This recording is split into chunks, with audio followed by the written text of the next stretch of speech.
habeenada kamida ba dhurwaa ka soo baxay waa 12 jir dhurwaa oo ka istaagay waxaan garanayaa wiil yar oo aad u yar oo dugsigan hoose dhexe rugta dhigan jiray jidkaanu mari jiray marka qaarkood waxaan arki jiray isagoo buug hoos ka xadaya akhrinaya buugta oo isla dadka jidka wax lagu akhriyo akhrista iska deyn kartid aabihi lacagta uu soo siiyo oo biilka yar ee la siiyo wuxuu la aadi jiray suuqa markaasuu buug ku soo gadan jiray haddana buug kale u celiya waa loo soo bedelaa maalin habeenada kamida wuxuu ku tukaday masaajidka jaamica ee ku yaala stationka agtiisa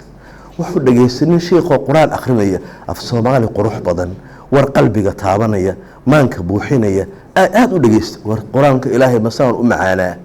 haddana af Soomaali uu ka helay fara badan wuxuu go'aan ku gaaray inuu quraanka habeen kasta u fariisto wuxuu deganaa magaalada banaankeeda buu deganaa wuxuu arki jiray saaxiibadiis oo galabtii banooni ciyaaray laba birood dhexdood laba dhagax dhexdood laba ulood dhexdood bambiiro marinaya warkaale kaana la ciyaar ma ciyaaro wuxuu aadaa meeshii habeenada kamida meelahaas ma aqaan inuu yaaqi ku yaalay madaxtooyada u dhuma jira yaaqi soo agmaraya ba dhurwaa ka soo baxay waa 12 jir dhurwaa oo ka istaagay dhurwaagi waa gudbay isna waa iska gudbay meeshii waxay ka sugaysaa inuu aado waa iska watay Ilaahay cimri waa siiyay 60 iyo xoogaa buu gaaray waxaas waa bartay maanta hortaadu taagan yahay